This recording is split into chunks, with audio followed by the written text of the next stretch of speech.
And here it is. Tension and confrontation. This is block. Strangeways block. I've just had to restart my video again, folks, because it was getting a bit long, that. So this will have to be like a part 2. But this is in D1, A few days earlier, the punishment block. after Ian had collected his meal, he returned to his cell. It is not disputed that an argument then took place. But what happened next has now become the subject of an internal prison inquiry. But Ian has made an allegation of brutality against one of Strangeways' prison officers. There ain't no allegations, mate. The allegation. Yeah, I never got to make an The allegation. investigation was to take 2 weeks to complete. It began in the office of an assistant governor, Mike Pascoe. This is an investigation. You're making a complaint and you're not on trial at all at this stage. I should be fair to you and tell you some of the options that might happen. I'm sorry if this video seems to move about a little bit. It may be that the governor Police have still got me gimbal. It may be that the governor decides that there is a case to answer, in which case the officer could or could not be charged. But everything these lads are going through in this block and everything, Allegation is not I've done it in the same block, around these same times. I even had my hair long like that at the time, but I had a better quiff than that he's got. Supposed to have a quiff, you muppet. On D1 yesterday, I went for tea about 4:30 p.m. I picked up 3 slices of bread and 3 crusts. The officer, Mr. Bowen, came up to me and said, "I warned you about extra bread." I said, "You haven't." I put my tea and tray down. He said, "You're knout." And he pushed me and I went up against the table. I clenched my fist, but I did not throw a punch. He came at me again and hit me across the face. I don't know if his fist was clenched. Sorry about this, He folks. banged me up after. Just having a and bit I of said, trouble with my phone. "You'd better ring Oh the my hospital, God, no. because I'll cut my throat." The officer said that he would then leave me to bleed to death. I lost my temper and I flung my knife and jug up against the door. The officer kept coming back to the spy hole and asking if I'd done it yet. This was written by A.G. Pascoe at your dictation and signed on the 20th of the 12th, 1979. 79. I were in there 79 as well. By now I were on my second whack. I should have got a recall, but I didn't. See how his bed's up against the wall? What happened, etc. Now you've alleged You had to put it blanket, sheet, blanket, sheet, blanket. And then you cut kit, had to be folded up to right width. And you laid it out across top of mattress, on top edge. And you had to sit on the chair all day and stand up like a dick like he is when a screw flies through the door. Well, as soon as you hear spy hole go, you've got to be up.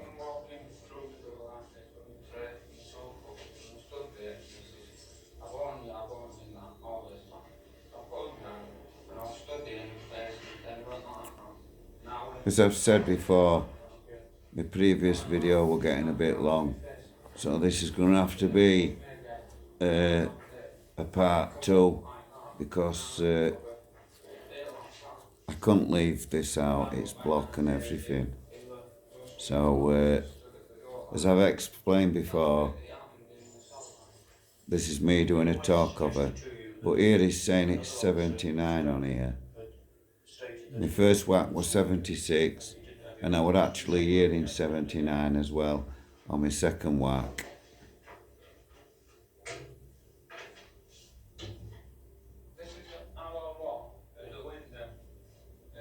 Were you up there all the time, half an hour?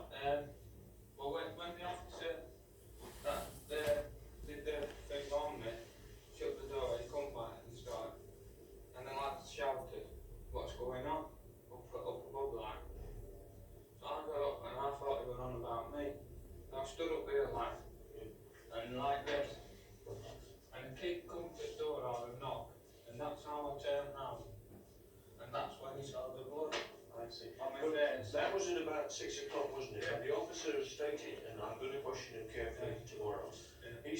he saw you at 5:05 and 5:30, and you didn't have your injuries, are you saying he couldn't have seen you because you were up at the window then?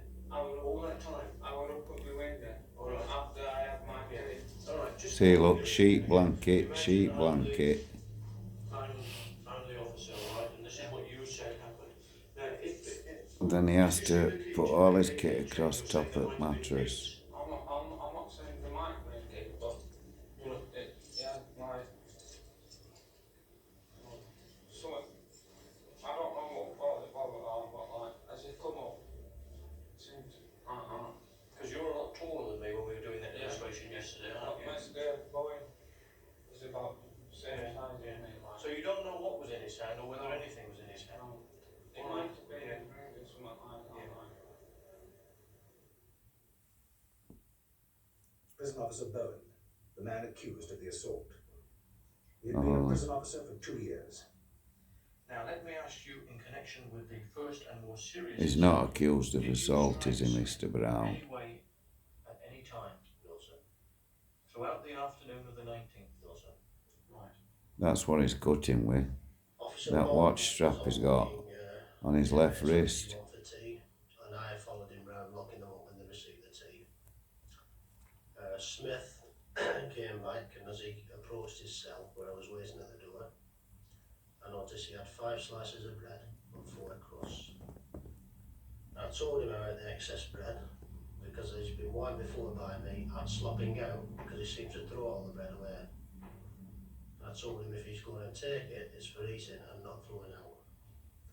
And he said something like, well, you might as well take it all then. I said, no, I says, that's it.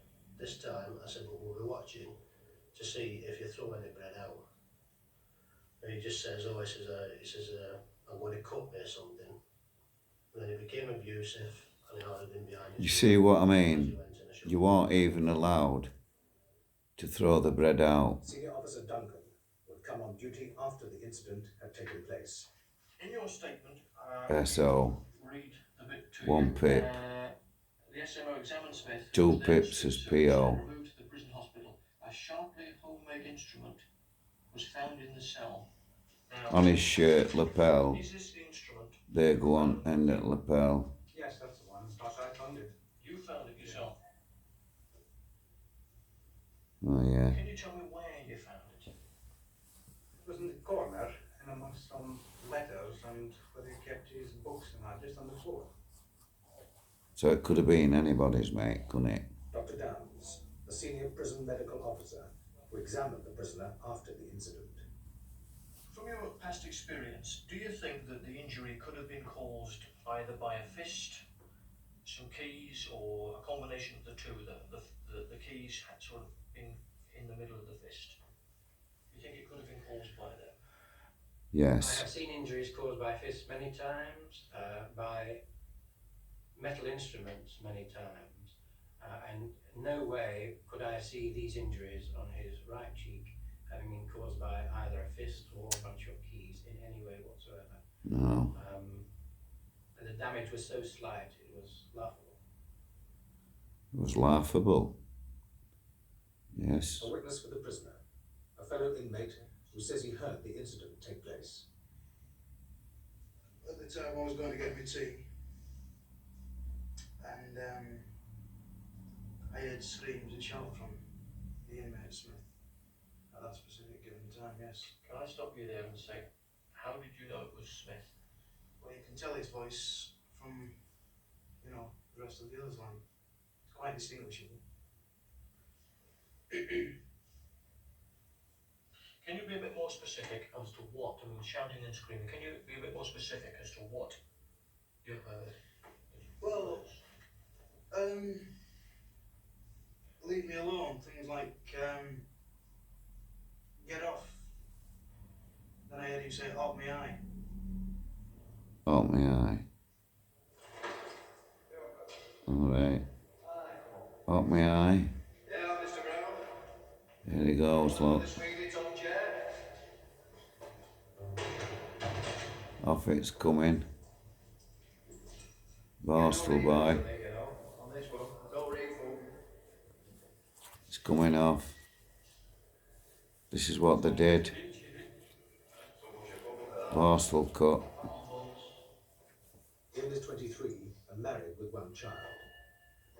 In trouble since he was 10 years old, he has graduated from stealing sweets to burglary and assault, from detention centre to Borstal to prison. He has 6 months left of an 18-month prison sentence for various offences, including burglary, criminal damage to a police cell, and carrying an offensive weapon. Get that fucking haircut. And is illiterate. That screw wants fucking locking up for that. And he has a history of mental disorder. He was undergoing psychiatric treatment. He wants locking up for that. He is given the tranquilizers Librium and Mogadon. I can't remember a screw cutting mine. It would have gone. Look at that for a load of bollocks.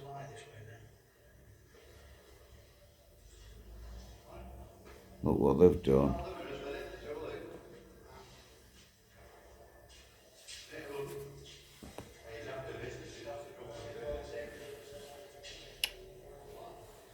Yeah, mate, you look a prat.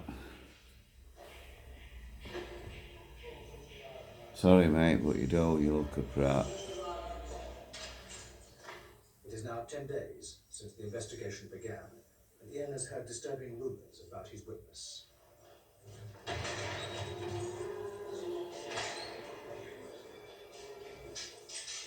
gather you want to see me.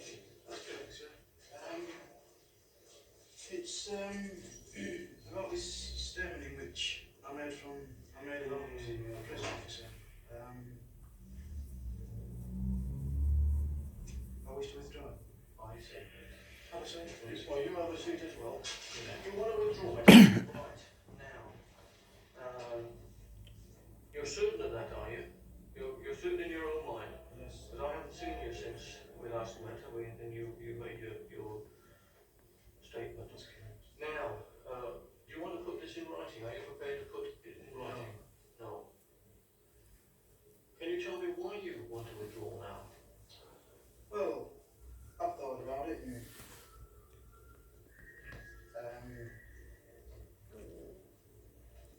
I just don't want anything Grass. about it, you know, I just don't want anything to do with it. You know, regardless of whether the officer gets found guilty or he doesn't get found Your guilty. days are numbered, mate. I don't want to, No, you've never called me out for your liar. I mean, no, the day you catch me out for your liar, then you'll have certain facts to say that I'm saying nothing else to you. Correct? Right. There you are. But till you can prove I'm a liar, you know what I mean? See that big dome type building in background there? That's actually a gymnasium.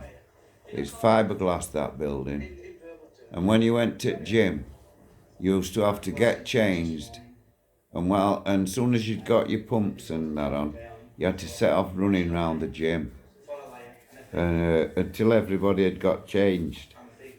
And then, as soon as everybody had got changed, Screw would start shouting 10 press-ups, 10 burpees, star jumps and so on. And then we'd do athletics of it, to vaulting and stuff. Trampolines, all sorts of stuff. It was pretty alright, really. Circuit training. Done it all in that gym. an officer cut his eye. I said to him, you want me to drop the officer? You know, I don't want me to put him away or whichever way you want it, you know. He said, no, just make a statement. You know, don't get yourself hurt for me, like. So I said, yes, I'll make a statement. And I'll do my best, you know. I'll say what I can as regards this incident, you know. You grassed him up, mate. Yeah, but also I've heard about the witnesses withdrawing his statement. Well, that is up to him. I can't force him to give evidence for or against you. The inmate that you named has, for some unknown reason, to himself. Ian appears before the governor, Norman Brown, to hear his decision on whether there is a case against the officer or whether the allegation is both false and malicious. Let me say, you agree, first of all, that you have had a fair inquiry, you have been investigated by the assistant governor, and you have been allowed to say what you want to say in your defence. You agree with that?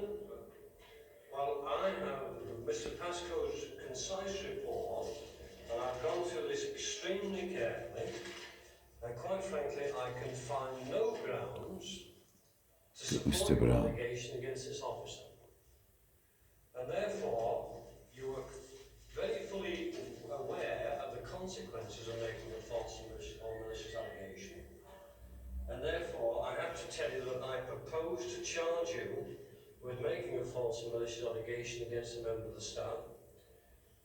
You will be, first of all, adjudicated on by myself or the Governor Grades, but it is of a serious nature which could jeopardise this officer's career, and therefore you will be remanded to the Board of Visitors. Now, whether you come before a Governor Grade or the Board of Visitors, you will be given ample opportunity to call further witnesses if you so wish. Do you understand that? Righto, well, you will be charged, and you will be charged before the Board of Visitors, and in the meantime, you will be located in the Rule 43 for good order and discipline. He's going to get a consecutive sentence for that. Because that other kid withdrew his statement. If that kid hadn't reduced his statement, he'd have got away with that. Well, not got away with it, but he'd have had a better result. Sarah's had to walk all the way around outside. He couldn't just walk straight to the cell, he's had to walk right round. When they start giving me pressure with an aggravation, my temper builds up that much, my mind don't function or something like. And the nearest thing in front of me, I'll just swallow. And I swallowed razor blades, knife, forks and spoons. Well, I'm going to call that quits, so thank you. Bottles, Don't forget to like, share, subscribe. And I hope you liked me talk over HMP Strangeways 1976 and 1979. Thank you.